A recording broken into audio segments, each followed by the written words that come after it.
Hello everybody and welcome today to Work TV for a presentation here, the first ever of the GGR Oregon Diecast IndyCar series. If you're not too familiar with Work TV, we've broadcasted a couple GGR races in the past, of course those being the last one being the Indianapolis 500 esque event that they did. I believe they called it the Indianapolis 100 if I remember correctly. Um, and boy, that was a fun one. And so GGR has decided to bring us on for season 3, where they have upgraded from running the Legacy Pro Mazdas into the DW09 chassis Indy cars here on the iRacing service. We thank you all for joining us today for the NASCAR Report shootout at Texas 150. And I'm joined in the booth today by Quentin Haley. Quentin, you got a copy over there. Well, I don't know about you, but we're here in the tail end of qualifying, and things are going to be exciting. It looks like we have a great field today. None of these guys have ever raced these Indy cars before. Do you have anything that you're looking to expect here out of these guys today?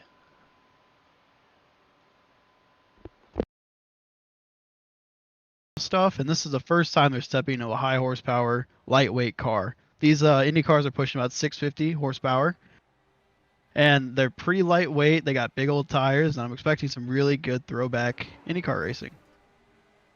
Yeah, for sure. I mean, these Indy cars are definitely.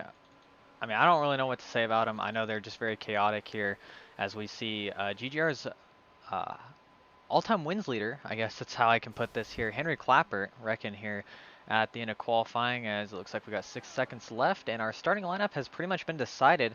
So I'm gonna throw us in here. We're gonna take a look at some track info real quick here. We're here at the Texas Motor Speedway Oval, located in Denton County, Texas, specifically just outside of Fort Worth. 1.5-mile track at an altitude of 655 feet. Lovely facility here in Texas. We're actually at the legacy version of the facility today, um, which, if you're not familiar with iRacing terms, the legacy facility means it's not an updated track. It's actually an older version of the track that they let these guys still race on. So without further ado, let's take ourselves into the grid for today's event. I'll start us off here at the top 8. Starting from the pole today, Nova Sim Racing's Garrett White in the 26 machine. Paul Granado is outside in the 04. Those two are teammates. Look for them to work together here early on. We got Austin Duran, P3 in the 25. P4, Dimitri Mundros in the 008. Jay Mulder, P5, and Josh Patterson, P6. Another row full of Nova Sim Racing teammates. Look out for those guys today. They should be pretty quick here, as it looks like they've got 4 of the top 6 positions. Ethan Harrison will line up P7, and Ryan Martin outside row 4. On row 5, we have Ethan Workman in the number 13 machine. Beside him is Aiden Oxidine.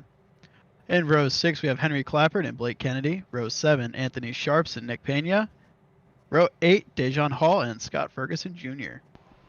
And rounding out the 22 car field here today at Texas Motor Speedway, we got Logan Shore, P17, Mason Suit, P18, Franco Casciola lining up P19, RJ Starcevich, P21, and Bob Shoemaker rounding out the field here today. Well, honestly, I know you're not necessarily too familiar with some of these guys here in the field. I want to know who you're kind of looking at here as a driver to watch after seeing a little bit of practice at qualifying. So I think who's going to be really strong tonight are the Nova Sim Racing team. Henry Clappert, as you said, one of the all-time wins leaders in GGR. Teamwork's going to be a big part of this. These cars don't hold much fuel in running a 100-lap race. I think the draft is going to play a large part in saving fuel. So it'll be interesting to see how they work together.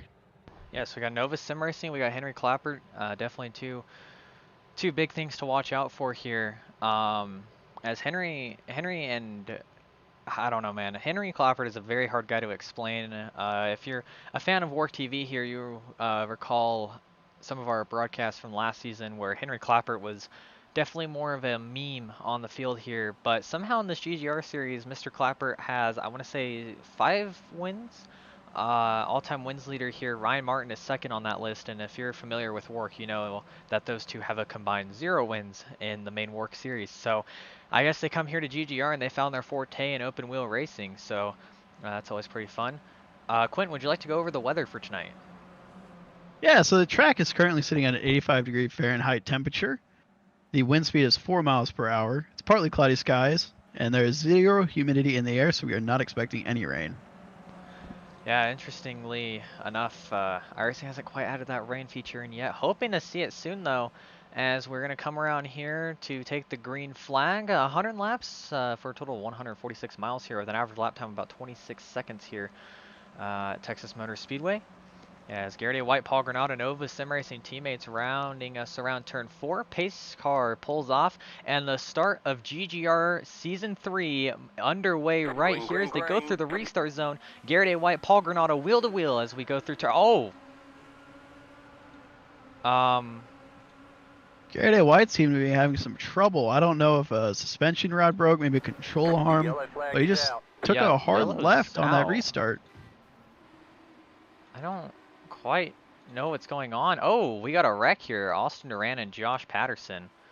Um, We're gonna pull up the WARC replay real quick here and take a quick look at this one, as I'm not really 100% sure of what happened at all, but so this is the start of the race. There's Patterson, who we saw involved in the wreck, and it looks like Duran caught the apron.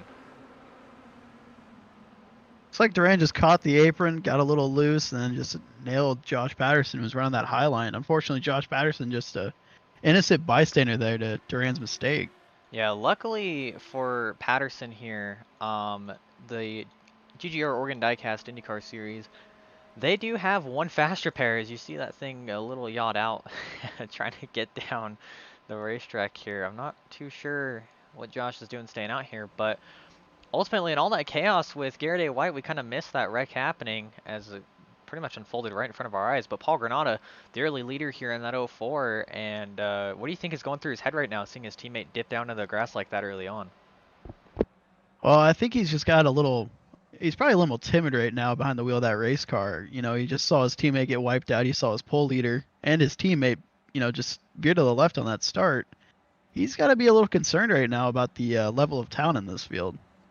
Yeah, I mean, like I said, we started with 22 drivers, and we've already got guys like Josh Patterson with damage. Oh, Nick Pena spinning on the apron here under caution. Looks like he's got heavy damage from that incident. Aiden Grake here. Um, doesn't he looks pretty clean. Looks like Louis got some guys on the pits. Logan Shore, Scott Ferguson, Anthony Sharps. So quite a few guys down on pit road here, as pace car lights are going to be on for a while. Let's get a pit lane cam real quick here as we see a few guys down on pit road. Um, Looks like Austin Duran right there. I'm not quite sure who's going to take their fast repair now and who isn't. What do you think the call is here if you have damage? With open wheel racing like this, if you get a little bit of damage to your car, it's going to be a big factor in the performance of it. So, unfortunately, those guys who have to use their fast repair won't have them in the bank for later. However, if you're going to make a mistake, I think now is probably the time to do it and try to learn from it so you have time for the rest of the race to kind of make up for what you're going to lose here. Yeah, you're definitely going to have to play a lot more conservative here after using that fast repair so early, especially if you're a very competitive driver like Josh Patterson, who before the race I had a little bit of a conversation with him, and he said he was going to be very aggressive. He's the guy to watch out for if you're looking for some aggressive action on the track. And I don't know if Josh is going to hold that same mentality now that he's lost a fast repair. I'm not sure if he's still going to have that kind of I don't really care mentality or what may occur, but what I do know is watching that O2 go from the back to the front sure going to be an exciting thing to see, as these guys have 3 tire sets for this race. So Josh going from the back to the front is going to be entertaining, not only for the fact that we're going to watch a very aggressive driver have to drive through the field, but also we're going to have to watch a very aggressive driver try to manage his tires going through the field.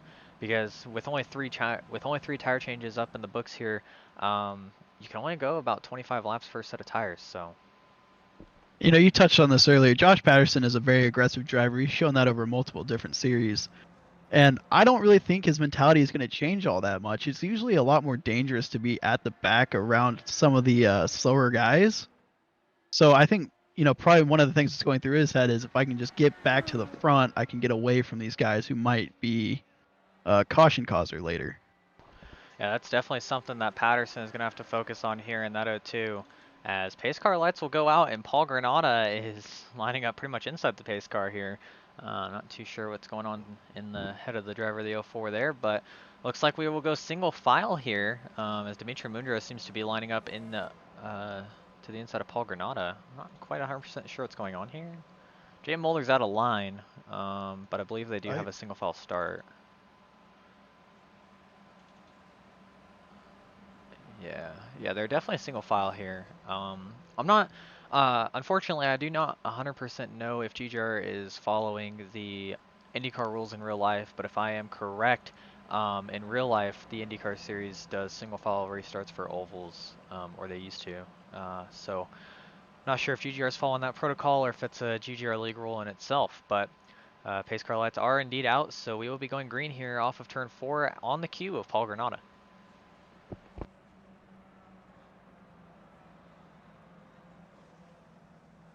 As pace car pulls in, and we'll see when Granada decides to fire off here. The first restart of the season, and he gets a good one. Dimitri Mundros was caught sleeping there as he's going to get passed by Jay Mulder, and things are not looking good for the driver of the 008 here early on.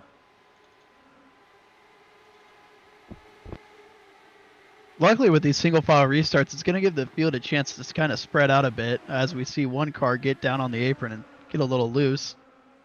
Kind of what happened for that initial caution, but he keeps it going. Yeah, Josh Patterson up on the wall there on that initial start.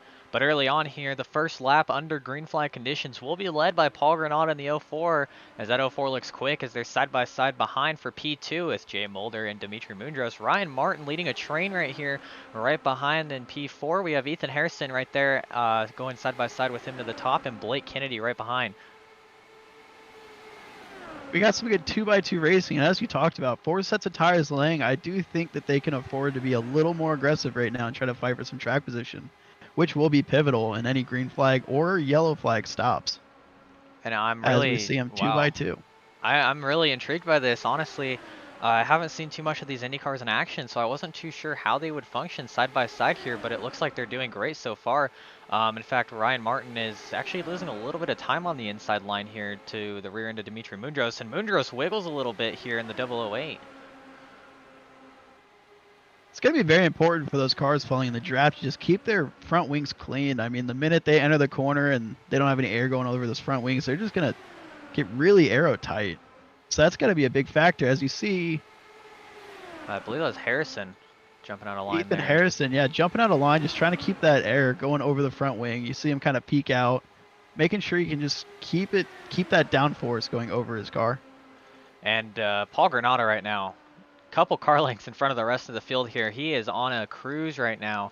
As we look a little bit further back, Henry Clappert has passed Blake Kennedy, trying to join this battle up here. We know Clappert, as we mentioned, the all-time wins leader here in GGR, moving into these Indy cars, and I'm expecting that Monster Energy car to be running pretty quick here. He's a fairly aggressive driver. He's pretty clean usually, but I expect Henry to make some moves here and put some exciting action on for us. I mean, you could cover these 5 cars with a blanket right now with how close they're running together. Wheel to wheel, front to nose. I mean, it's just aggressive driving. Some might even say you have 5 guys left in a blanket here. Almost 6 as Blake Kennedy lurking in the background here. He was ahead of Clappert, as I mentioned. It looks like he's just kind of backing off for now, trying to manage the draft. And hopefully, I'm hoping he's just backing off, not because of pace, but because he's intentionally doing it. Maybe hoping to avoid a collision of sorts here, seeing that these guys are pretty aggressive right now, side by side, with Mulder just trying to edge Dimitri Mundros. Can't quite do it right now. As we see Mundros hit the apron and get a little loose, I mean, that's just kind of the price you pay running so low to the track with these open wheel cars. I mean, you just tap the apron and you're going to get a little wild. Yeah, as Mulder, Jay Mulder moves in front of him. Yeah, good clear by Mulder there. He's been fighting Mundros on that top for a while, and it took a mistake, like you mentioned, of Mundros clipping the apron there to try to allow Jay Mulder to clear himself here. As now Ethan Harrison, he's probably going to look to try to do the same thing, as he's got clean air in front of him, and that should help him here. But Paul Granada, I've noticed, he's actually losing time here as Jay Mulder has cleared himself into P2. And you got so many cars behind him that, you know, Paul Granada is just giving him the draft, pulling him on the racetrack, helping him save fuel, and just adding a bit more miles per hour to their total engine. Yeah, and Harrison will get clear Mundros. Looks like Clappert will clear Mundros as well, as Mundros struggling here. Not sure if he may burn the tires off early. We'll see what happens here with Ryan Martin behind, as Mundros, he seems like he's making a lot of mistakes right now getting on that apron, and he's going to have to try to clean this up probably if he hopes to stay in the lead pack. As the caution comes out. We got some cars on pit road. Looks like Logan Shore is damaged here. We're gonna pull up the work replay and see if we can take a look here at what may have just occurred with Logan Shore. Nope, that's Logan Shore. Oh, there we go. All right. So here we are. We got a look of Logan Shore and Nick Pena. Looks like Shore gets the apron and just comes up on Nick Pena, hard to the outside wall. Nick Pena was one of those guys who had to take a fast repair earlier. Yeah, it looks like Frank Casciola is also involved. That is unfortunate for Pena, as his day might be done there in that 52, seeing that he doesn't have a fast repair left here. So that is unfortunate for Nick, but now the question that comes up is, I mean, we are pacing here under yellow. Do we take tires? Looks like Paul Granada, he's not going to go down pit road. We have some guys faking in. Looks like Ethan Harrison will lead us down. I think this is a really smart move for some of those guys who are running 5th, 6th. Get some new tires on you, see if you can make a charge through the field, and really just hope for another caution that'll allow you to cycle through. Looks like we I have 7 cars staying out. Sorry to interrupt. Henry Clappert, Garrett A. White, Aiden Oxidine, Josh Patterson staying out. Yeah, Ethan Harrison let him into pit road, so my bad.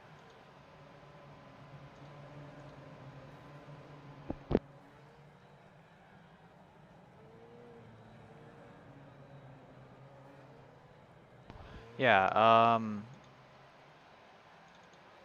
pit lane here. Very busy right now under this first caution as we see Granada still leading the field here. I mean, Paul Granada, he's looked strong in the first 15 laps. Do you have anything that you think, I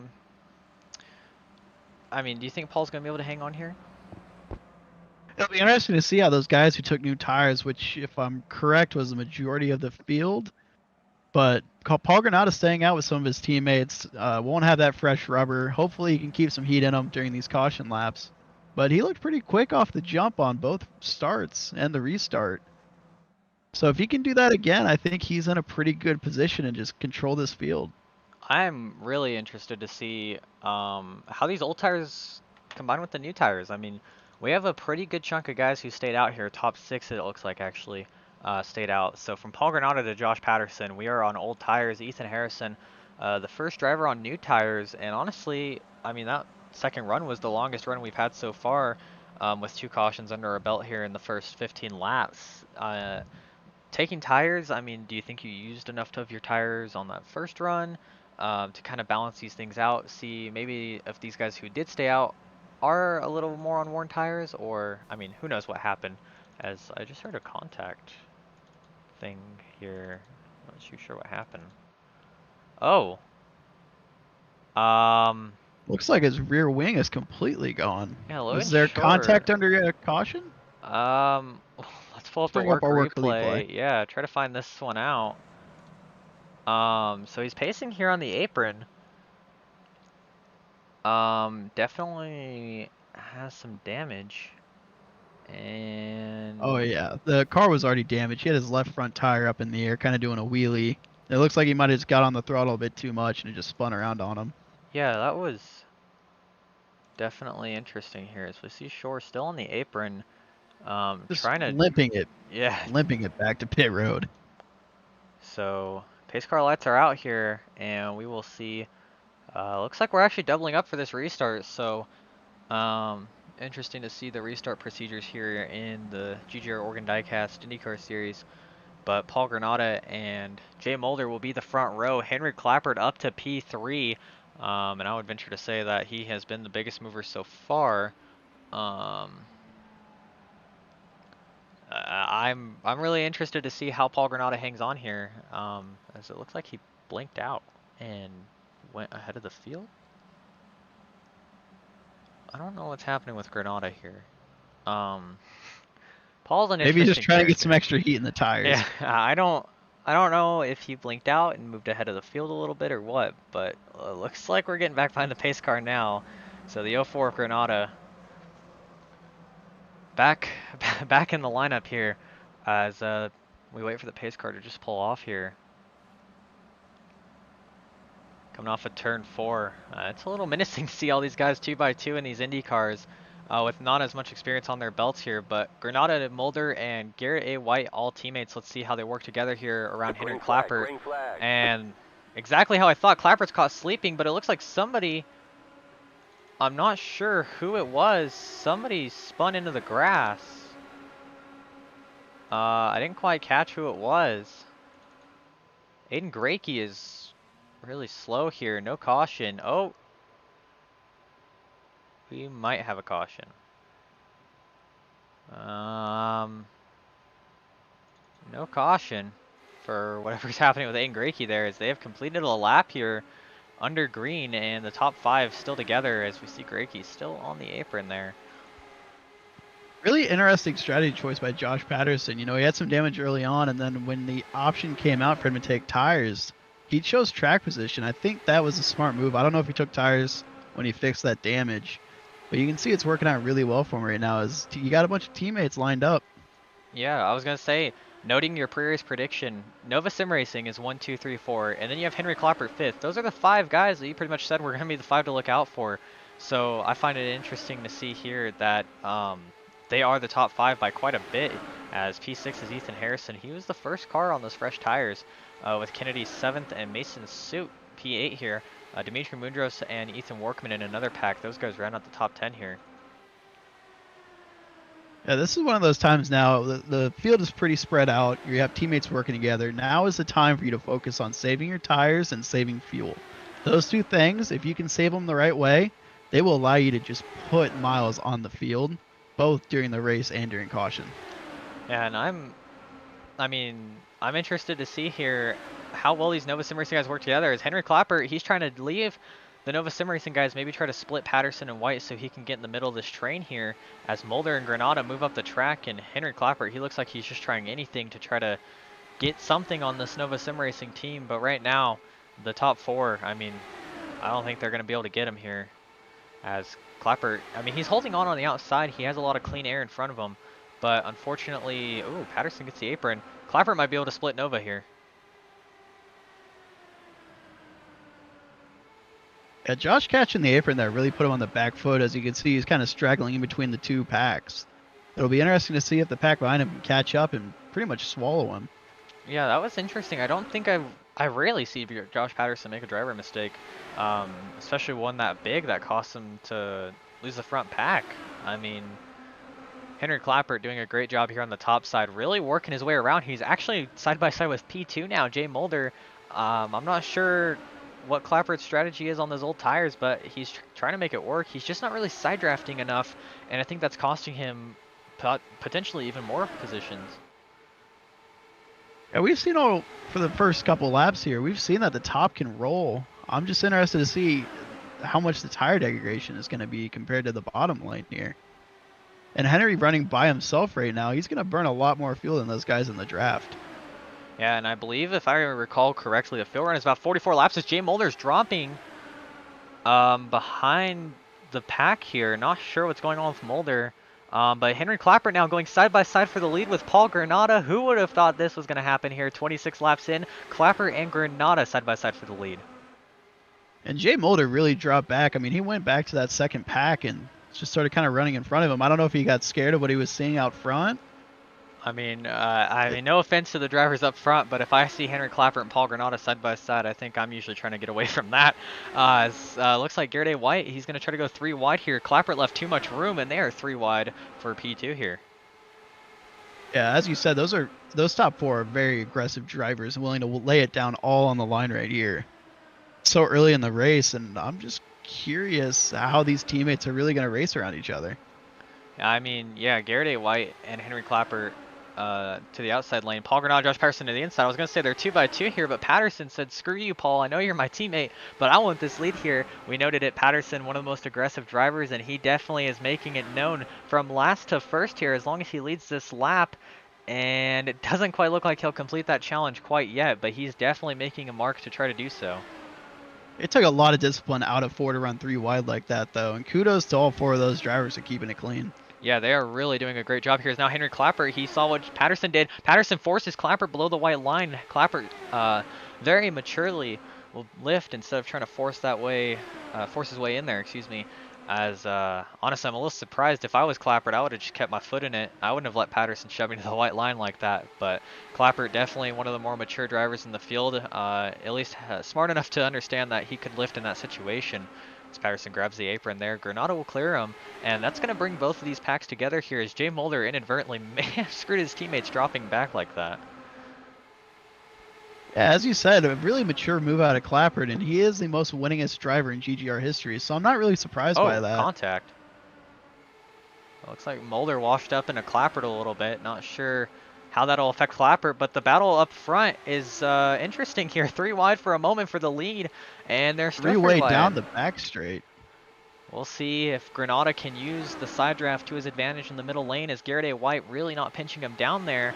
And these Nova Sim Racing guys, albeit their teammates, they are putting on a show for sure. As don't look now, Mason Suit has somehow jumped his way into P5.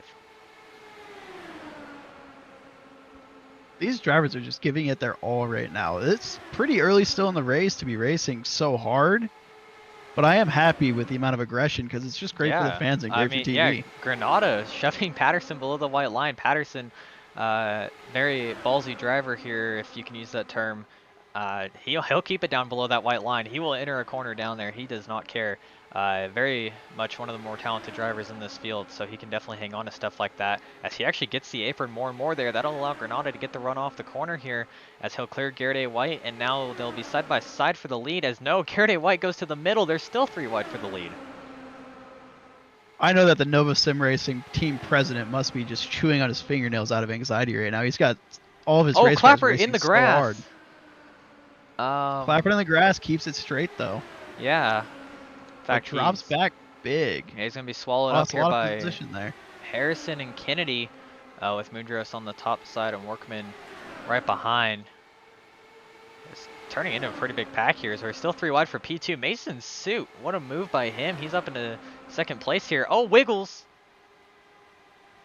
How much do you think that Paul Granat is going to try to defend this P1 position right now, knowing that his teammates, it's not just his teammates behind him anymore? I mean, he was defending it pretty aggressively when it was his teammates. Now he's got Mason Suit behind him. He's definitely not going to be nice to him, as he really shoves him below the white line there. And that white line we're seeing definitely becoming a huge factor here for these drivers to try to use as some sort of a defense mechanism here.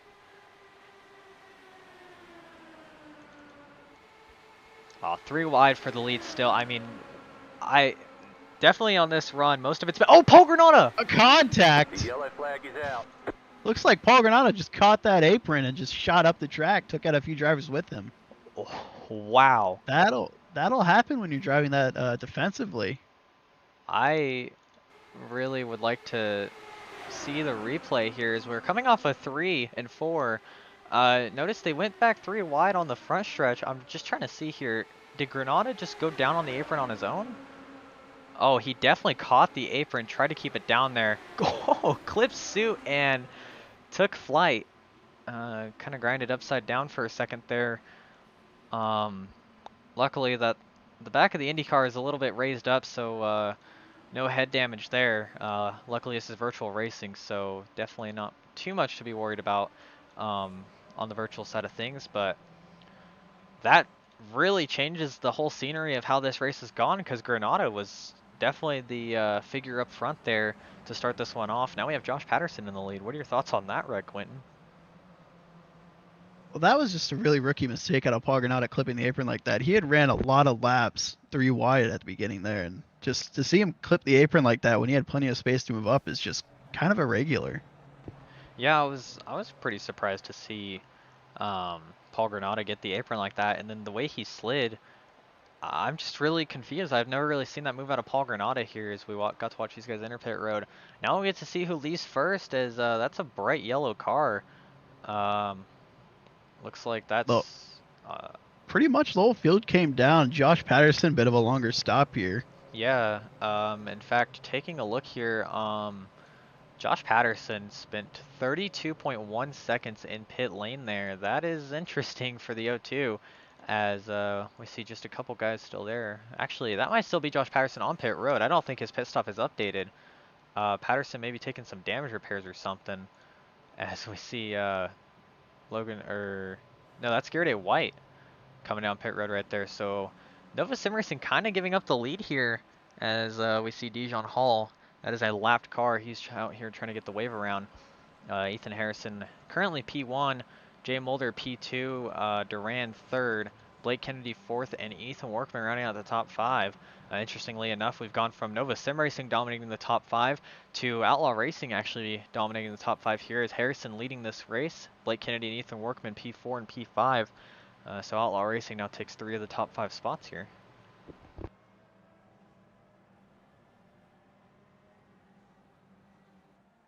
As you can see, the wave rounds going by and the field just catching up, and everyone pretty much just gonna use these caution laps, take a breath, get a sip of water, refocus themselves, and get ready for this restart.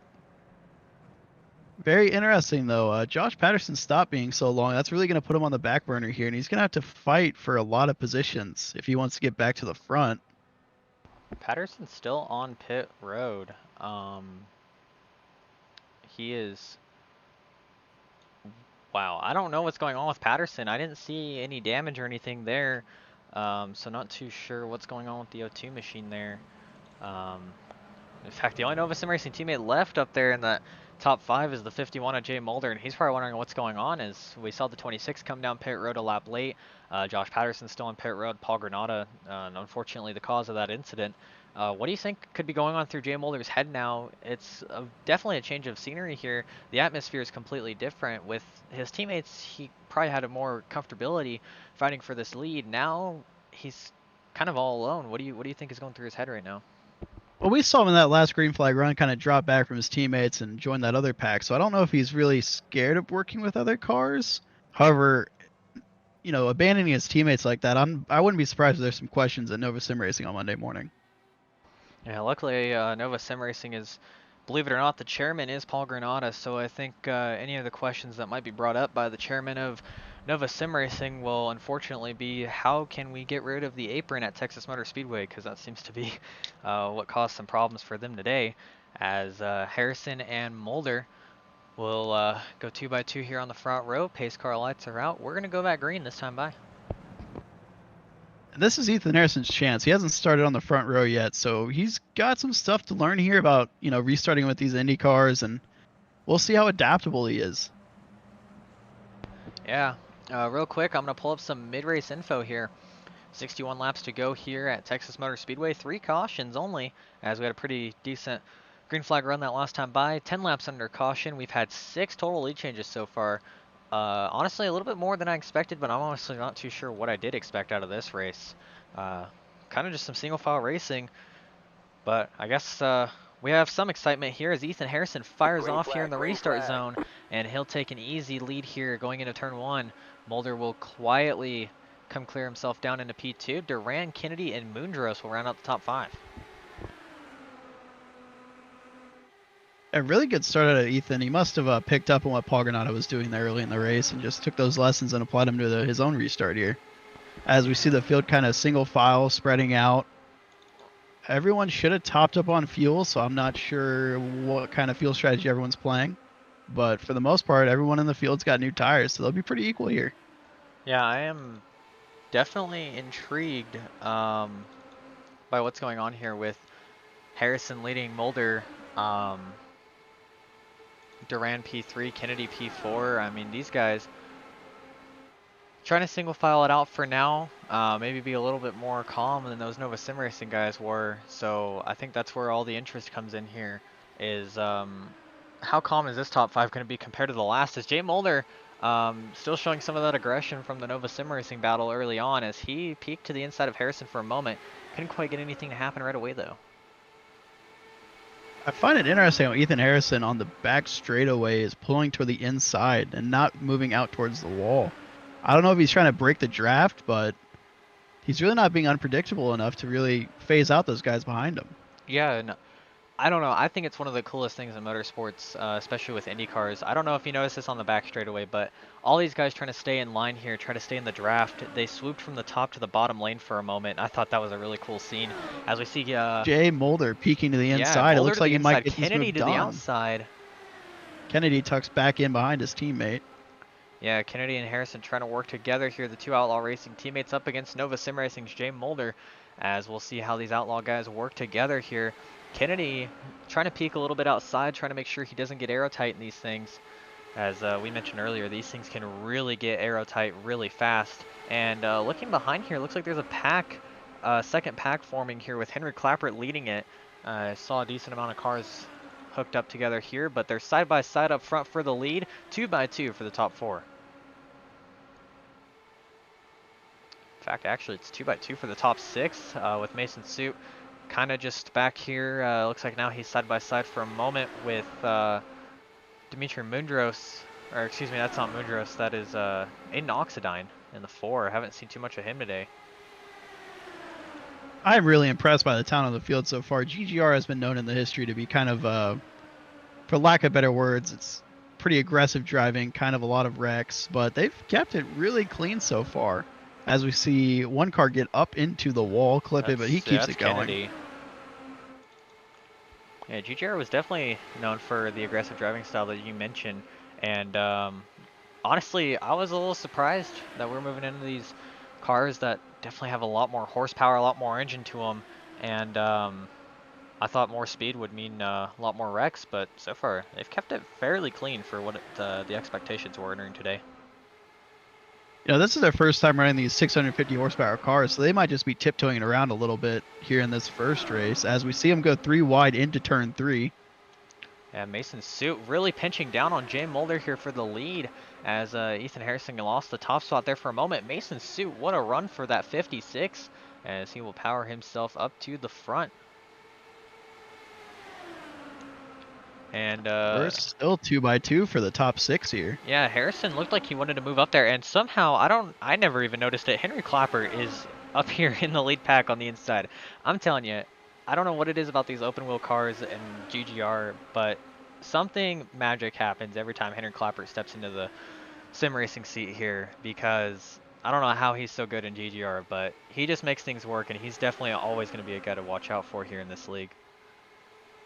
You know, Henry Clapper, he comes from a go-karting background, so I think he's used to this open wheel type of stuff, and these Indy cars, they're, on ovals at least, they're fairly much just wide open, so it really doesn't require that much throttle control, which, as we've seen in the TNT series before, Henry Clapper kind of struggles.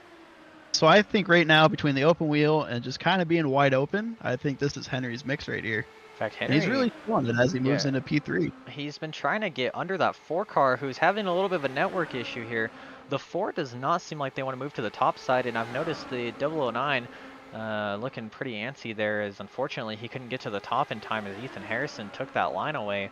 And Aiden Oxidine looking like he almost doesn't belong up front. Everyone who's been in this position has been fairly aggressive, and that 4 car being pretty timid right now behind the 51 of Jay Mulder.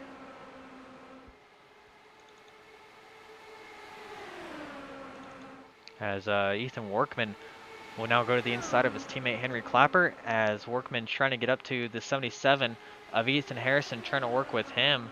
And RJ Starcevich is 6 laps down in the 29, yet somehow he is up here in the lead pack. RJ Starcevich is actually the sponsor for tonight's event, as we see him have a little bit of a network issue. Starcevich is NASCARReport on Instagram, one of the biggest NASCAR news pages. So make sure you go follow him here, as this is indeed the NASCARReport shootout at Texas 150. You know, he may be 6 laps down, but he's just showing right now that he can race with the best of them. And maybe if he gets a little better team next year in contract talks, I think that we could see him, you know, leading some laps. A little bit of a netcode contact there between Oxidine and Harrison, as Oxidine now decides to go to the top side. That will give Ethan Workman a chance to move himself to the inside line. For those of you Work TV fans, you might remember one of the more memorable Work winners is Ethan Workman at Atlanta in the JV Designs Truck Series last season, as he managed to take a little bit of an alternate fuel strategy, which ultimately paid off with a long green flag run of over 60 laps. Which would lead to Workman winning his first and so far only Work race. But Workman now looking aggressive here as he tries to get by Jay Mulder, but you don't want to give up that inside line, because look who's behind Workman. That is the 02, Josh Patterson, getting up there to help his teammate in the 51. Yeah, I'm really impressed by Josh Patterson's drive up through the field here. You know, he had 2 really long pit stops. I don't know if there was a pit road issue, maybe some equipment failure, but really impressive drive out of him to gain so many spots. It almost, I'm not quite sure. Possibly it's just the lighting, but it looked like Patterson had some damage there on that left side paw. It looks like it might have just been the lighting there, the shadows and such. But man, still, I mean, very impressive out of him, being able to just kind of go from back to front all night long. He definitely has been the show, I'd say, and sometimes they say if you can't win the show, might as well be the show. So Patterson looking like he's following that mentality here, but Ethan Workman will now jump to the inside of Jay Mulder as Mulder goes to the top side. Not sure if that's a mistake or not. They're nearly 4 wide here in 3 and 4. I mean, they are just flirting with disaster right now, running so close, so aggressively for so long. All it's going to take is just one of these drivers to make a mistake. And now Henry Clappert going behind his teammate in the 13, Ethan Workman, the two Outlaw Racing drivers trying to work together here on the bottom side. As Josh Patterson, though, that is not the guy you want on the top because he is definitely the one guy who knows how to make it work if anybody else doesn't. So Workman right here having to fight hard. Clappert gets the apron a little bit. Clappert having to back off. Clappert's sliding. He's into pit road, and he's locking it up here. Honestly, I'm not sure. I believe he should get a black flag clear for that. Um, Unfortunately for Clappert, though, yeah. Looks like he tried to just take some evasive maneuver down pit road. I'm not exactly sure that was a planned pit stop or if he's even gonna stop. I'm looking at some fuel calculations here. We only have 29 laps of fuel remaining, and we're working lap 60 here. So they're definitely gonna need another pit stop before this race is over. Interestingly enough, RJ Starcevich right there, as we mentioned, 6 laps down, he's the guy in line with Josh Patterson, and he's having quite a bit of network issue right now. So, not sure how comfortable Josh is feeling up there, but Ethan Workman on the inside, definitely a driver that you can't take too lightly here. One of the more talented guys in the field, and he's been pretty quiet so far today, but worked his way up front here. Now side by side for the lead. Aiden Oxidine, an interesting figure here in P3. I'm really interested to see how his season goes. I've never really seen him be too competitive here in GGR, but like I said, the GGR Oregon Diecast IndyCar Series, new season, new car, almost kind of like a new me type thing. I mean, full credit to Ethan Harrison and Blake Kennedy, owners of the GGR series. They've really put work into making this a great place for these drivers to come and show off their open wheel talent. Yeah, not too many open wheel leagues, especially ones running the DW09 chassis. And if you aren't familiar with the wording of IndyCar chassis, that is quite literally the $2009 a chassis that these guys are running. So they are running 12-year-old cars, and these things are putting on a great show, almost better than, dare I say, the IR18s that the current IndyCar series uses. And it's got to be really nerve-wracking here for these drivers with RJ Starcevic running so far up with so many laps down and also phasing in and out of reality. I mean, you never know where that car is going to end up. Yeah, and Henry Clappert was in front of the field for a moment. I was kind of wanting to see if he would stay in front of his teammate Workman or not, try to help him pull some draft. But unfortunately, honestly, I don't think anything Clappert could have done would have been enough to help out his teammates. So it probably was better for him to just get out of the way, as unfortunately Clappert goes a lap down. However, he is the only car a lap down right now, though. So if we get a yellow, which it's looking like it might be likely here with how aggressive these guys are driving, Clappert should see some positive light here. Oh. Little contact there. Yeah. Oh, more contact. There it is. The yellow flag. Commentator's curse. You said we were close to a yellow, and as soon as you say it, there's the yellow. Wow. Oxidine goes for a wild ride. He's still rolling over here as Workman slides back, and we're going to have to pull up the work replay real quick here. 65 laps into this one wow. You just had to say it, didn't you? I really did. Let's take another look here as Ethan Workman, I believe, he got to the apron. Or no, he just kind of ping-ponged down off of Mason's suit and Aiden Oxidine. Oxidine, we watched most of his wild ride. Looks like Henry Clappert actually got involved. The 009 of Clappert gets involved, and he's without a front wing. Oh, Henry spinning her around, and unfortunately, I don't think he'll get that lucky dog. As, wow. A lot of damage and a lot of dollars spent repairing these race cars. Ethan Workman definitely going to need a new front nose and rear wing. Yeah, the Outlaw Racing guys back at the shop not going to be too happy about that one. They have a lot of race cars to repair, especially with Clappert and Workman taking each other out here as teammates. As we see these guys come down pit road, looks like we had pretty much everyone take. Looks like we don't have anybody else coming in right now. We have a couple guys out on the track, but none of them are lead lap cars. As we see some guys come off of pit road, and it looks like Franco Cacciola. We're not too sure. We don't know too much about him in this 27 machine. This is his first full GGR effort, but he's out front right now with that pace car. I'm not sure. It shows he came down to pit road, but Jay Mulder looks like to be the first person off with the rest of this pack here. And a quick note, Mason Sweet left pit road first, but blending up onto the track, I guess he got on the throttle a little too aggressively and spun out and nailed the inside wall. He's got some front end damage here. Yeah, we'll go take a quick look at that. Looks like he already had that damage there. Oh, there it is. A little further back coming off of pit road. Mason suit. Interesting.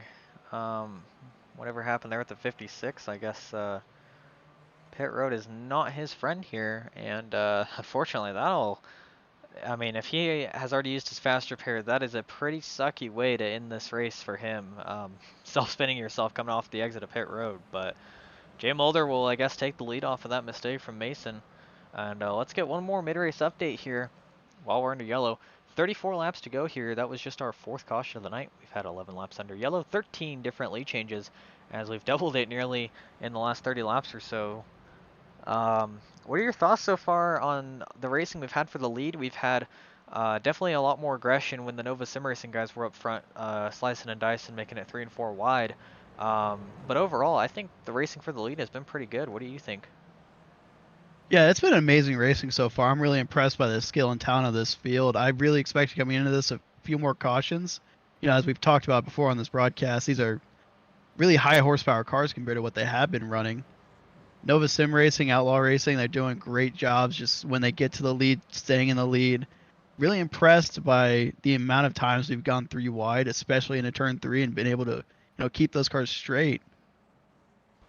Yeah, and Jay Mulder, honestly, I would say he's been the guy up front the most ever since Paul Granada got in that incident. Jay Mulder stayed up in this top 5, and I'm not trying to discredit Josh Patterson, but obviously we've had to document his drives from the back to the front, and part of documenting that is noting that he was at the back a lot more often than Jay Mulder. So honestly, I don't know about you, but I think Jay Mulder, I would say he's been the car to beat so far. He's definitely been in position to win pretty much this entire time. And a quick strategy note here, all these drivers who took fuel on that last pit stop are good to go for the rest of the race. They won't need any more fuel. A lot of them still have a set of tires laying, so maybe a race strategy if they feel they can take tires and gain back that time. But the rest of this race, they shouldn't need to take any more fuel. Yeah, something to note here before we go green. I noted Henry Clappert. I wasn't sure if he would get his lap back for being in that collision. Looks like he did end up getting that lap back, so he is tail end of the field. I'm going to keep an eye on that 009. He's been pretty aggressive as well. We'll see if he can try to duplicate Josh Patterson here, go from the back to the front as pace car lights are out. Once he dives into pit road, we'll go green on the command of Jay Mulder. And they fire off quickly here. Great restart by Jay Mulder. That top line, led by Ethan Harrison, was kind of caught sleeping there, but he tucks back in line in 3rd place as we see the battle for 4th going on 2 wide. Yeah, Garrett A. White trying to jump to the top there to get with his teammates up in the 1st and 2nd, as Patterson and Mulder definitely caught them sleeping on the outside line, but now Ethan Harrison and Blake Kennedy will get together here, and we'll see how the Outlaw Racing guys can compare to the Nova Sim Racing guys, because that's what this top 5 is.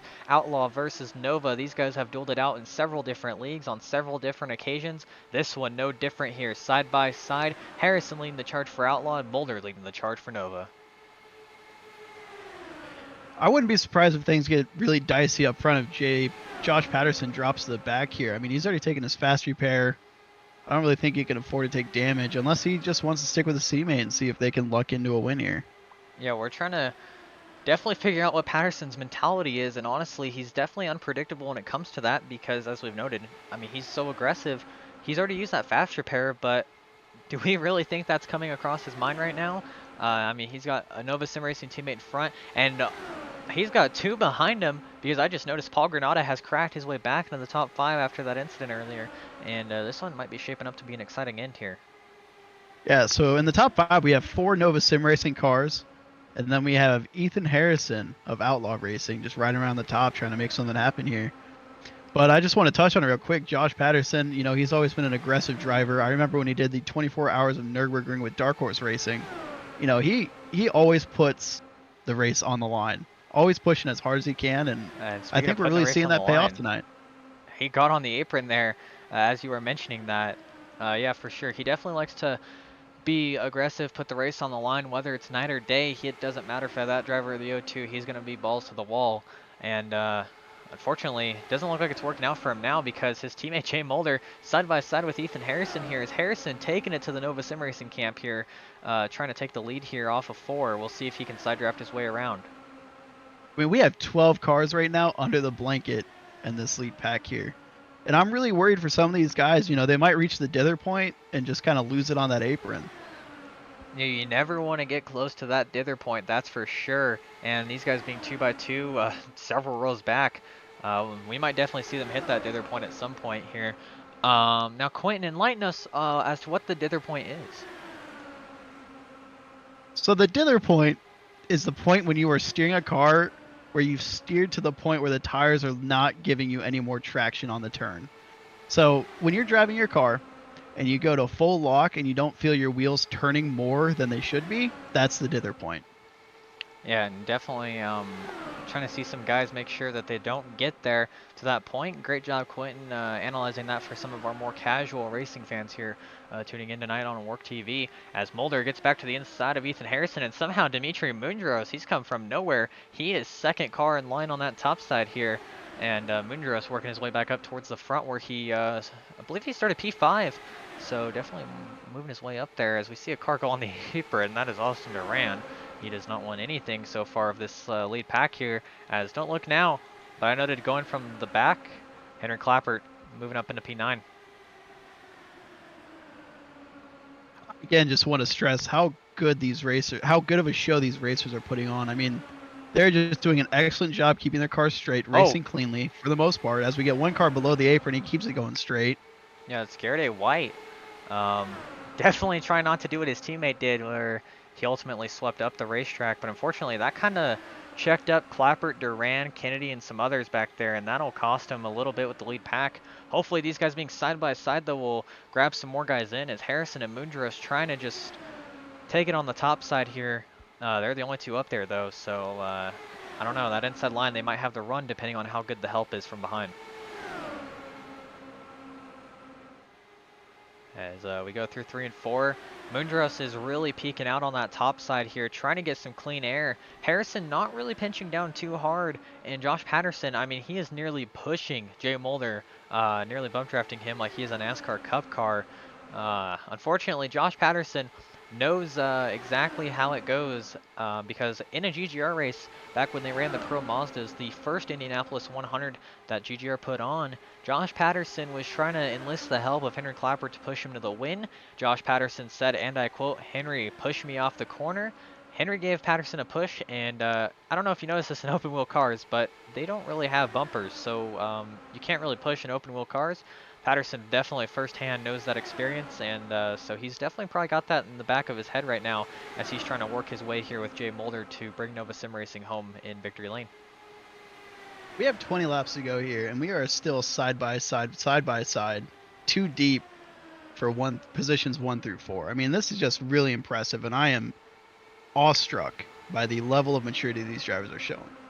Honestly, it's almost 1 through 6 here, depending on if Granada can get a good enough run. And we saw Granada's aggression earlier. Ultimately, it led to him ending up in the outside wall, but he took that fast repair granted to him by race control as, oh, Aiden Oxidine gets the apron here. Granada's going to go peek to the inside. Won't quite make the move work here as, yeah, still 2 by 2. Patterson moving up a little bit into Ethan Harrison.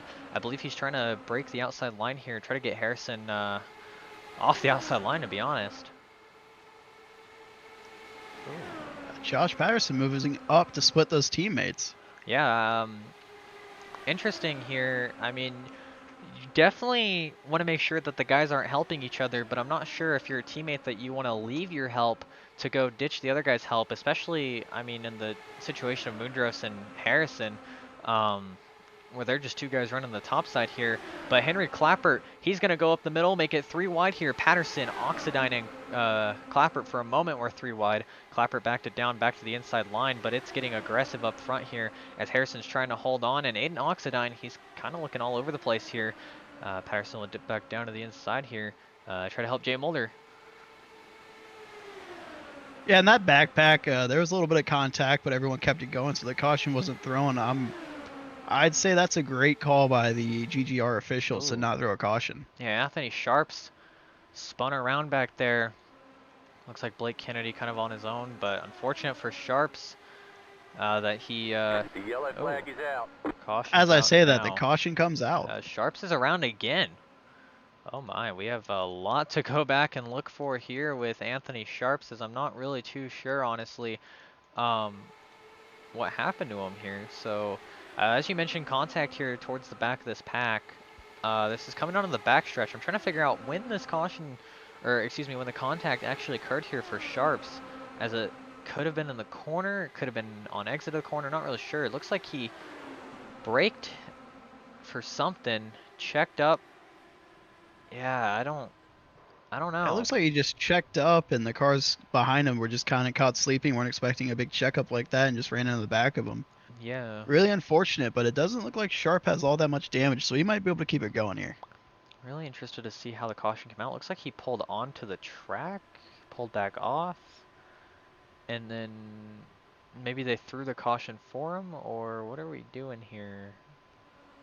I don't quite know what happened here with Anthony Sharps, but unfortunately that 002 is off the racetrack, so he's on pit road right now. I don't speak for the officials, but that might have been a case where he needed a caution thrown and pretended to have some issues getting the car back going. Yeah, now I mean, he doesn't have a front wing.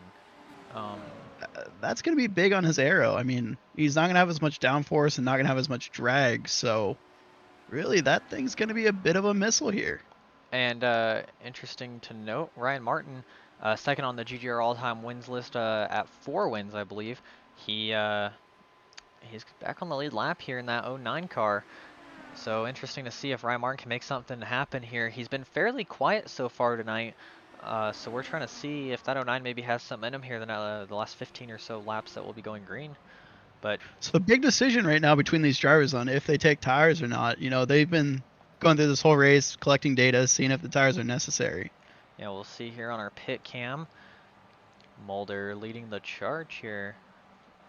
And yeah, I don't see any takers right now coming down to pit row. Looks like we got Sharps and Martin, the two guys we just mentioned there towards the back.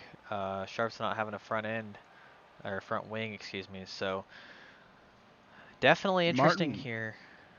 Ryan Martin running towards the back of the pack. I guess he just elected to gamble here and take some tires and see if they'd work out for him. I think that was the right call. You really don't have much to lose here, being the last car on the lead lap. Yeah, I mean, he just got that lap back, so if I'm correct here, he gets an EOL just for getting that lap back per Lucky Dog rules. So honestly, I mean, why not just take that shot, grab those tires? You're gonna be last place anyways. What's the point in staying out? And I'm noticing this. If you look at the left side of Josh Patterson's rear wing on that O2 machine, there is some damage. It definitely shows a little bit better on the interior here of that wing. Let me see if I can find a camera angle for that.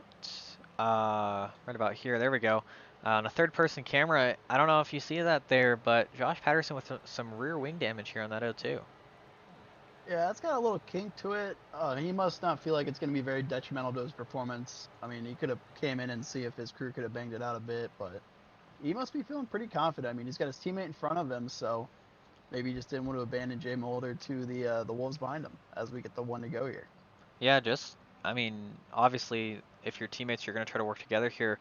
And if I'm Ethan Harrison, I'm actually a little bit worried here on this restart because I have teammates side by side, and teammates usually tend to count down the restarts here. And at a track like this, where track position seems a little key, but it doesn't seem like telling your teammate when to go is going to hurt you in this situation. I think if I'm Jay Mulder and Josh Patterson, I'm working together here. I'm counting down when I'm going green here. trying to leave Harrison and Moondros in the dust so I can get Patterson in line with me to work ourselves around the track here. Yeah, really, Ethan's saving grace though is that draft that he's gonna have off those 2 lead cars. I mean, it'll pull him right back up to him, and I wouldn't be surprised if Ethan Harrison's back in contention relatively quickly. Yeah, and I'd like to just throw out real quick on our broadcast here, NASCAR Report. Tonight's sponsor of the NASCAR Report Shootout at Texas 150. Make sure you go check out NASCAR Report on Instagram and check out Oregon Diecast on Instagram as well, the 2 GGR sponsors here, as pace car pulls off and Mulder and Patterson fire off immediately. Oh, big contact behind him though. Duran in the grass, several drivers in the grass. Mason Suit. Caution's back out. Ryan Martin is there. I really don't know what happened. Well, you know, Brazen, we've seen it all night where they'll just get on the throttle a little too aggressively on these starts and just spin their tires. I mean, this is the first time a lot of these guys are driving these high horsepower open wheel cars. So you can see him. It looks like he was caught sleeping. Oh man, that's a lot of damage. Somebody else, I hope they have some Flex Seal. Somebody else did it too. I want to say it was Garrett White. I think his was not as bad. But yeah, we'll see here coming to green. Yeah, White did it too. He just went in the grass and didn't take anybody out. Wow, that is tough for all those drivers that were behind Moondros, and unfortunately, I think one of those drivers was the 009 of Henry Clapper, as he is missing the left front of that wing there. Well, it's not missing it, but it's pretty bent out of shape. And I think that'll end several drivers' nights here. Looks like Ryan Martin going to benefit, though, from that situation. Blake Kennedy looks like he's pretty clean here. Garrett White looks like he's pretty clean. Sharps. Duran was in the grass. He looks like he's okay. Looks like the majority of these drivers are okay. Ethan Harrison, left front of that wing a little bent. Other than that, I don't see too many problems for these guys. Yeah, Ethan Harrison, let's just talk about him real quick. I'm really happy he's having such a great run here tonight. I mean, there was a lot of build up to this first GGR event, a lot of pomp and pageantry. There was a lot of, events for the fans out behind the grandstands. I mean, they've brought, as you can see, our grandstands are completely sold out. So there are a lot of fans out there who wanted to see the IndyCar, and I'm glad that somebody was willing to put it on for them.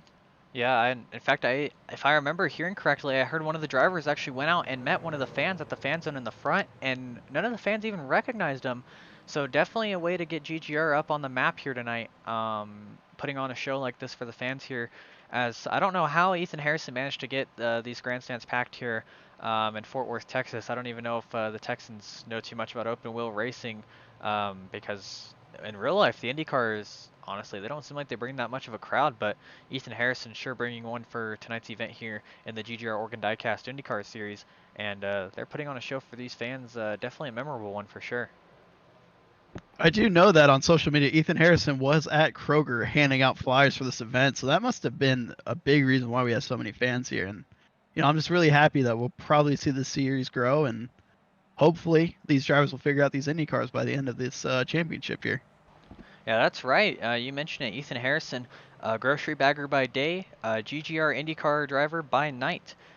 So yeah, definitely a great way to promote the series here. Letting those people know at Kroger, hey, come on out, watch some IndyCars here. We may have a lot of wrecks, we may not, we're not too sure.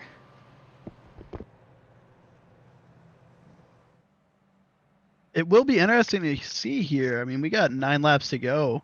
If they stay single file for this last, what hopefully is the last restart, if they go back double file. I believe, per the rules from what occurred earlier in the race when we had that wreck on lap 1, these guys are going to go single file here. So that actually will shuffle things around a little bit, because that'll put Patterson in line with Muller, and that'll allow them to kind of get a little bit of a jump here on Ethan Harrison and the rest of the gang.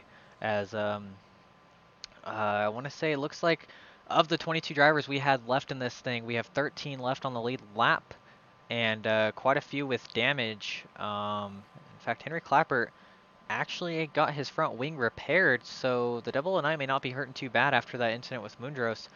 Moondros looks like he saved his fast repair, but he will be directed to the back by GGR Race Control for being the cause of that caution there. As pace car lights are out, one last mid-race update here. 9 laps left in this thing. We'll be coming to green here, making it 8 to go. We've had 6 caution flags fly in this event. 20 of these 100 laps, well, the 92 that we've ran so far, have been ran under yellow flag conditions, and we have had a whopping 19 lead changes here, as these guys have definitely put on an exciting race. And man, I don't know about you, but I am very excited about this final restart here. Really interested to see if Jay Mulder can hold on here. He is notorious for not winning races, so he's notorious for being very quick, running up front, just can't ever close it out on the white flag. You think he gets it done here tonight, Quentin? You know, him and Josh Patterson have been really strong, and I think if Jay Mulder can just focus and, you know, keep the negativity away, I think he'll be able to win this race. Yeah, at some point, though, your teammates aren't necessarily your teammates at a certain point in the race. Is that point right now here with 8 laps to go as we cross the line? Or is that going to be on the white flag? We'll have to see what Josh Patterson decides here in that O2 machine as they single file it out here. And Garrett A. White trying to jump to the outside. Looks like Duran trying to jump to the top as well. These guys not really grouped together, really going to help the leaders because these guys are going to be able to pull away a little bit here. There's not much time for these guys to get together. Oh, caution's out. That's really unfortunate for Jay Mulder, Josh Oh, Patterson, Ethan Harrison. They had a bit of a breakaway before that caught. It looked like pretty big contact back there. One car going airborne. yeah, Austin Duran. Looks like he was on the outside here of 1 and 2. And Duran kind of comes down the track a little bit into the 27. And then netcodes down the track into RJ Starcevich and I want to say Dimitri Mundros. Yeah, Mundros, he's done. He just uses fast repair. So that was interesting by Austin Duran. You don't typically see driving like that out of him. I believe we're in line for a green-white checkered restart here. And another single file one at that. So this race finish may not be as chaotic as we had hoped. I'm interested to see here, though. Do you think green-white checkered restart, Jay Mulder still counted down for Josh Patterson? With the green white checkered, I think all notions of being teammates goes out the window. I mean, they're fighting for a win here. I know they're teammates, and they probably got their team boss yelling in their radio. But you know, both of these guys are very aggressive. They both want this win. I wouldn't be surprised if they stop working together. If not, maybe a little contact between the two. Yeah, and I mean, Patterson, he's definitely always very win hungry. On Work TV's main series, the World Online Racing Championship, Josh Patterson is the all-time wins leader there with 12 wins. So he's definitely a guy who knows how to find victory lane no matter what he's driving, as he's found victory lane several times over in Work running dirt midgets, trucks, skip barber cars, whatever you run. I mean, Josh Patterson's always going to be up front, and he's showing it today here in these DW09 chassis Indy cars. And I am super excited for the finish of this one. It's definitely coming down to a green-white checkered restart, and green-white checkers, they're always really chaotic or they're really uneventful. I'm hoping it's the first one because I am ready to see some action here tonight. Jay Mulder continues to pace around. Hopefully he can keep some heat in those tires, give him a good restart here on this. Hopefully, I've said this already, hopefully this is the final restart and we can keep some of these cars clean by the end of this. Yeah, and Dimitri Mundros, he's going to have to try to finish that front wing without that fast repair. Ethan Workman has found himself back on the lead lap, so that puts another car on the lead lap, and unfortunately we have lost Austin Duran, Franco Cacciola, and Paul Granada. He's also over the wall. We've lost, I mean, it's been a fairly clean race, a very exciting one, but unfortunately we've had a lot of carnage tonight. Only 12 cars left on the lead lap, 11 of them are clean. We started with 22 tonight. We have lost Duran, Granada, Suit, Starcevich, Dijon Hall, Bob Shoemaker, Aiden Drake, Logan Short, and Nick Pena due to incidents tonight. So pace car lights are out, and we're ready to go back green here, as this is actually a short caution. Looks like they're actually giving us some time to have a little bit more than a green-white checkered restart here. I believe GGR officials may have shortened the caution on this one. I'm not too sure, but 4 to go, come to the line. We'll see what happens.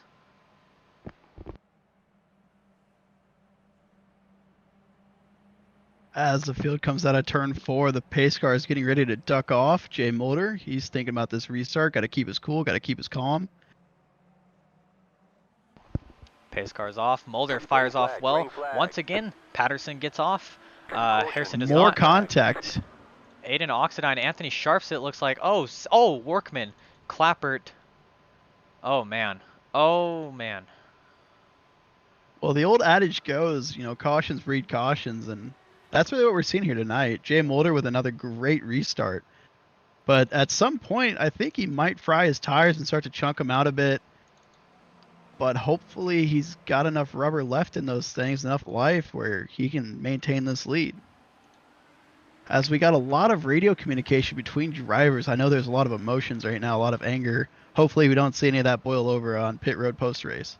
It looks like Aiden Oxidine was the cause of that incident. I'm not too sure how Clapper and others got involved.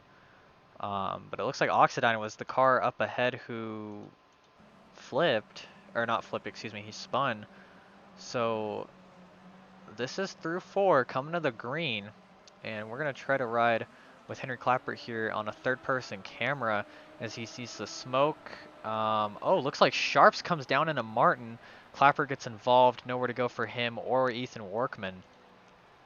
So honestly, I think I would call that on Sharps and Oxidine personally. As unfortunately that will end Clapper tonight. He's on pit road. So one of the guys that we thought was one to watch out for, he's stuck on pit road. Ryan Martin, he's got a lot of damage here. I don't think he'll be able to continue very quickly here. Mundros pretty damaged. Oh, checking up here. Oxidine looks to be fairly clean, despite what just happened to him. So does Ethan Workman. Garrett A. White, he had a little bit of involvement in that. Left front wing looks a little bit bent, but other than that, I think he's good. I don't really know much of what to think about these cautions here. Definitely shaping this race up a lot differently than what we thought it might be in the beginning of this one, don't you think? Yeah, hopefully that pace car doesn't need to be returned on Monday because they're just putting a lot of miles on at the end of this race. However, I do want to speak quickly that up until these last couple of cautions, it was a really good green flag racing. And it's just part of, I think, the inexperience of these guys running such high horsepower cars, as I touched on multiple times during this broadcast, that I think over these races, this inexperience will go away and they'll get more comfortable behind the wheel on these caution restarts. Yeah, and if you are just now tuning in to see the finish, unfortunately, what you've seen in the past few laps definitely does not define how this race has gone, as it's definitely been entertaining. Lots of 3 and 4 wide side-by-side action here. And as we look through the field, looks like Ethan Workman and Ryan Martin will come down pit road. So yeah, Henry Clapper, add him back to the retirement list here. Anthony Sharps, not quite sure if he'll have to retire from the race. He does not have a rear wing. GGR officials have shortened the caution laps once again, so we are at 1 to go here. Caution lights are out on the pace car, and the field is single file. Jay Mulder will lead them off on this restart, followed by Josh Patterson, Ethan Harrison, Garrett White, Blake Kennedy, Scott Ferguson Jr., Dimitri Mondros with that broken front wing. Part of the cost-saving measure here at GGR, you're only allowed to bring one additional set of a full car as a backup. Yeah, and I'm interested to see here, Jay Mulder, P1. We'll see if he can bring it home. As I've mentioned, Jay Mulder, he has a hard time keeping it in first place here. Once he gets past the white flag, I mean, you take that white flag, all ideas of winning fly out the window for that 51. So he's hoping tonight is a little bit of a different story. He can finally get a win. As we're coming to green here, Josh Patterson, I'm expecting to see a lot out of this 02 car. I don't expect to see him back down at all. Green, white, checkered. Green flag is out, and the battle's underway between Patterson and Mulder. A pretty good jump there by Jay Mulder, but Josh Patterson is going to have that draft to catch back up to him with hopefully only 2 laps to go here.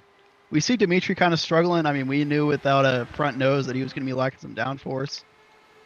Coming around turns 3 and 4, Jay Mulder, what a lead that 51 car has here. And this one might not be as exciting of a finish as we thought it might be. The 51 car will come around and take the white flag here for Nova Sim Racing, presented by NASCARReport and Oregon Diecast, as Ethan Harrison goes to the top side here of Josh Patterson in turn 1. 6 cars in a blanket. I mean, it is definitely not going to be as exciting as we thought it might be. Mulder through 3 and 4, easy peasy. He's got this whole thing won. Not a single person will get to him here. Coming off of turn 4, the NASCAR report Texas Shootout 150 is going to go to Jay Mulder here in the 51 machine with Josh Patterson holding off Ethan Harrison for P2. Harrison will round out the podium here, but tonight all eyes are on the winner of this race, and that would be the 51 of Jay Mulder. I'm really proud of Jay Mulder. You know, in the past, he's had some problems with his experience level maturity. He's been one of those guys who's known to get really heated on the radio during a race. And I'm super proud of Nova Sim Racing and being able to pull off that win. Jay Mulder showing a lot of maturity and skill tonight. As you see, Nova Sim Racing, Garrett White, Josh Patterson coming to celebrate with him. Blake Kennedy pulled up to give his congrats from that 75. Looks like Aiden Oxidine as well. Good thing that these virtual sim racers are able to do. Go ahead and give a congratulations to your teammate, and we'll see if Jay Mulder. We haven't seen how a burnout works in one of these things yet, so we'll see if Mulder is able to burn it down here in No Limits, Texas.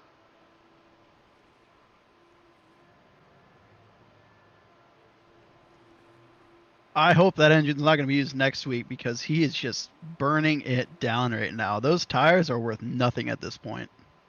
To be fair, GGR tires are made of cardboard and Elmer's glue, just as the knock tires are. So, Jay Mulder, congratulations on his win here, folks. If you are watching here on Work TV, do not go anywhere. We'll be right back here with post-race interviews.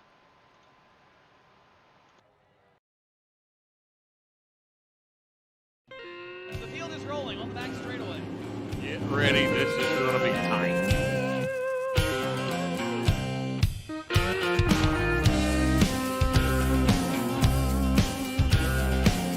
Out of turn 4, ladies and gentlemen. The All-American 400 is underway.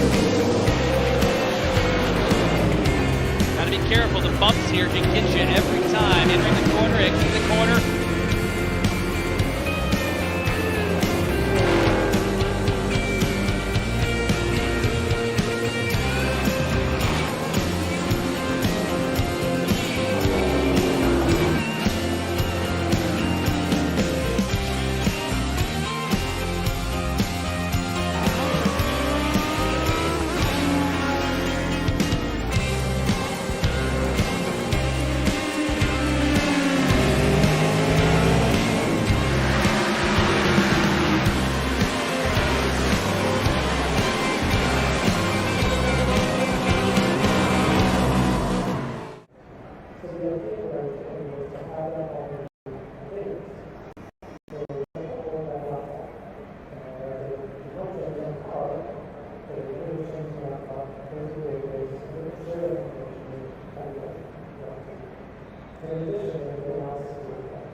Hello everybody and welcome back here to Work TV post-race of the NASCAR Report Texas Shootout 150, or excuse me, Shootout at Texas 150 here.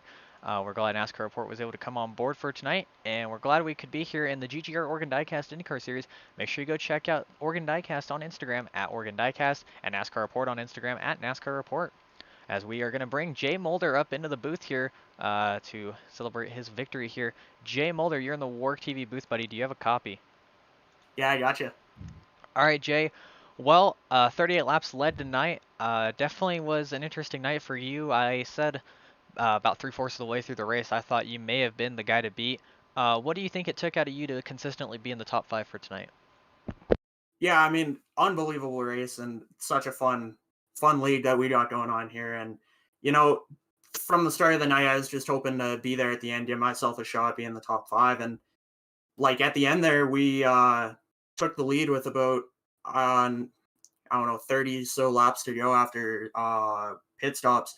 And then we go back out, and it's myself, Josh, I think, my teammates out there, and we go out there and lead the final few laps. And unfortunately, we had those cautions. We were actually hoping we'd go green at the end there because we knew we were in for a good finish. But, you know, at the end, unfortunately, ended in a green-white checker, but still a fun race, and so thankful for everything. Yeah, Jay, this is Quentin Haley. There was a lot of pomp and pageantry leading up to this first race and to take home the win. I just want to get your thoughts on those last couple of restarts. I mean, we saw you time and time again get such a commanding lead on the start. What was kind of the key there to restarting so well? Yeah, well, tonight, guys were having a lot of issues getting on the gas. These cars like really spin those rear tires when you're in first gear, and if you're in second gear, you just don't get enough pull on the start. So you really have to feather the throttle in first gear to fire off and get that good launch. And I think that's really what made the difference tonight because it seemed like I had such an advantage on everyone. All right, Jay. Well, congratulations on the win tonight. Before we let you go, do you have anybody you want to thank?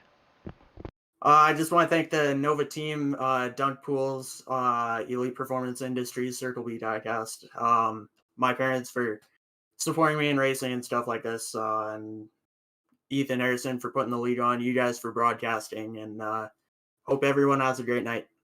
All right, Jay. Congratulations on the victory tonight, man. We're glad to see you bring it home in victory lane here in No Limits, Texas. Thank you. All right, guys. That was Jay Mulder here. He took P1 tonight, and we're glad to see that he was able to do that. As now we're going to pull up Josh Patterson here in the O2. We're going to see if we can bring him in for an interview here. Josh, you're in the Work TV booth. You have a copy, bud. Hey, man, I got you. Well, all night long, back to front, you were definitely, I put it, I mentioned it earlier in the race, middle of the race. I said, I thought you were kind of going off of the mental strategy that if you're not going to win the show, you're going to be the show.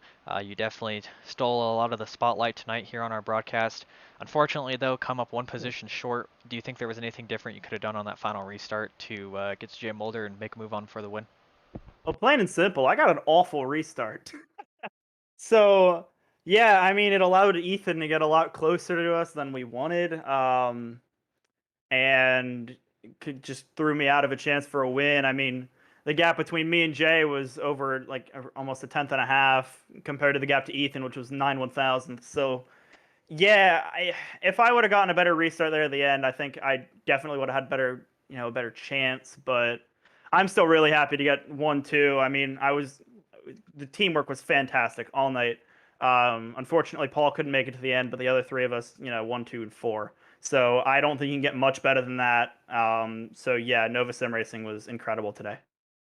Yeah, Josh, this is Quinn Haley up in the booth. We saw you take 2 really long pit stops there about halfway through that race. Was there any issues with your pit crew, or can you talk us through what may have happened that led to those? Oh, one of the times I was going to the bathroom, the other I was pulling up the stream. So there's your explanation.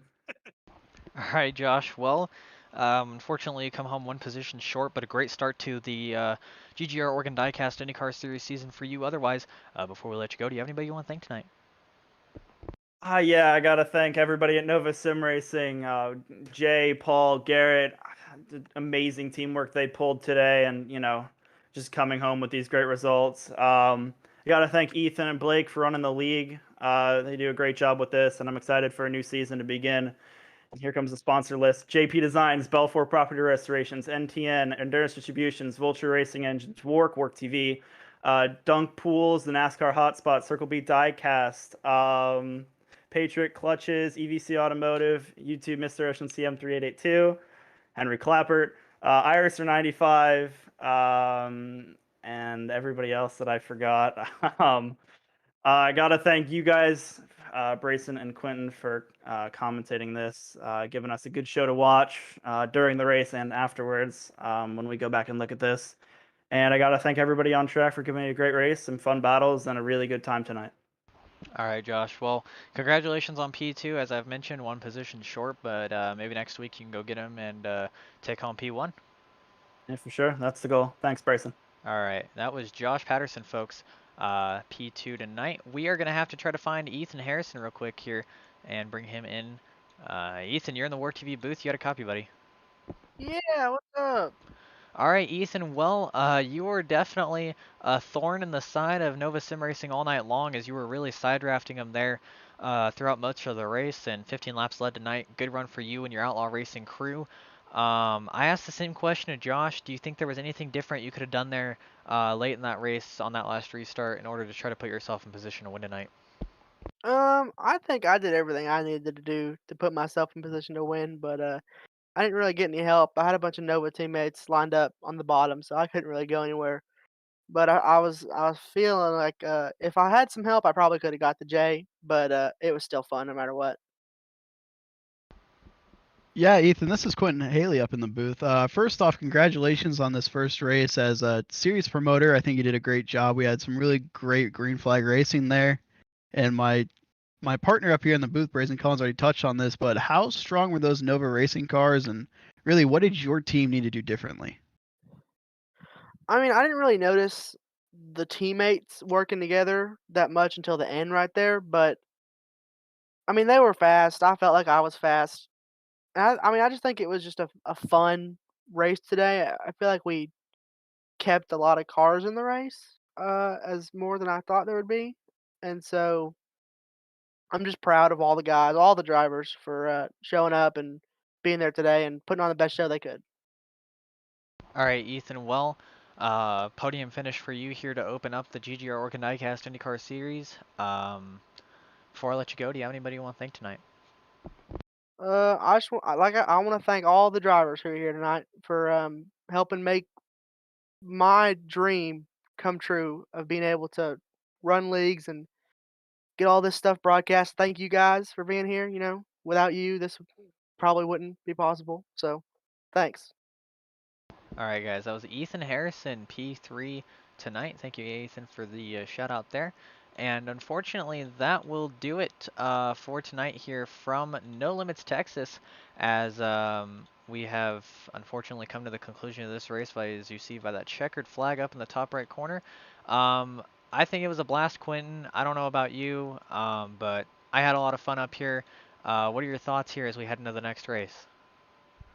Yeah, that was a really good season opener. I am personally very excited for the next one. I hope to keep on doing this. Hope to keep bringing you guys a great show. All right, everyone. Well, thank you guys for tuning in tonight on Work TV. This has been the GGR Oregon Diecast IndyCar Series, Season 3 of GGR's iRacing League, and we're glad to have brought you today's presentation of the NASCAR Report Shootout at Texas 150. Like I said, go check out NASCAR Report on Instagram at NASCAR Report, the largest NASCAR news page on Instagram. And make sure you go check out Oregon Diecast on Instagram as well. That is at Oregon Diecast on Instagram. Thank you everyone for tuning in tonight to Work TV for some exciting action here from No Limits, Texas, here at the Texas Motor Speedway in Fort Worth. We're glad that we could have brought you this presentation today on Work TV, and we will see you next Tuesday night for race number 2 here in the GGR IndyCar Series presented by Oregon Diecast. As next week's event is going to be a fun one. We will be heading to Phoenix, and I believe that'll be the Legacy Phoenix. Once again, another old track surface. Should be an exciting one. But once again, we thank everyone for tuning in to Work TV. We'll